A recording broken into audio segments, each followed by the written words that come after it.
This is a relay. Commonly used in early computers, it is the equivalent of a modern-day transistor. Both of these act as switches that determine whether or not current can pass through. Here we have something that I actually made using relays.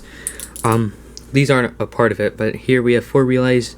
It's a full adder, but it only takes 2 bits and puts out a 1-bit output. Well, technically 2 bits because of the carryout.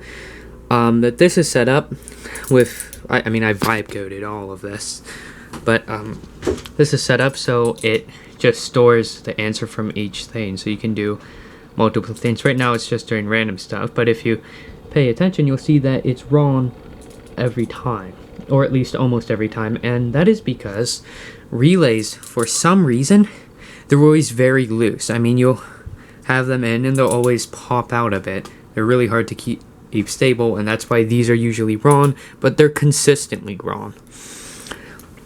I can show you an example here. This is just something I set up. It just like buzzes, but if I just gonna push this down real quick, if I click this, you see it'll stop buzzing, but if I push back down on it, it's like a little touch screen almost. That is probably because each time the arm moves back and forth, it vibrates it a bit, but just even normally these just come out in general. Like,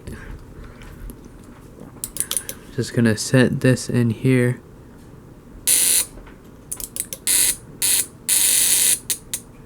Yeah, but these are normally very loose and it's hard to get them to stay still, so you just want to end up with consistently wrong answers and want to have this clicking if you're using a breadboard. It might just be my relays though. It could be that it's just the relays I got, and if I got other relays it would work better. But yeah, this is pretty much what I have set up with these relays. You probably thought that was interesting, but not as satisfying as the title suggested. However, I can assure you it gets much, much better. And then start the program. Running in RAM.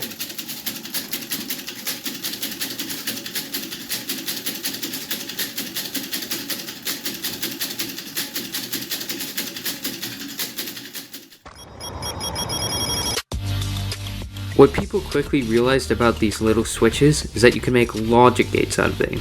And out of these logic gates you can make adders, subtractors, multipliers, dividers, any operation you want, and all of the components we have in modern day computers as well. And so quickly people began to use thousands and thousands of these in their computers, and it gave a enormous roar of clicks and clacks that sounded amazing. And you can still buy relays for pretty cheaply online today and make your own little computer with all of the clicks and clacks yourself and make one of those beautiful noises that you can only hear from a relay computer.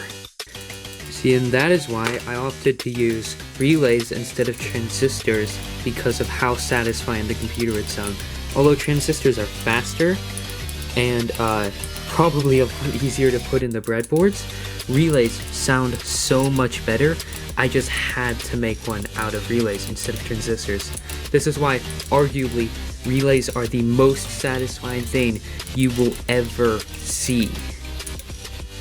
I know you're probably thinking that this is a pretty short video, and yeah, it is. It's only probably going to be 4 minutes 22 seconds.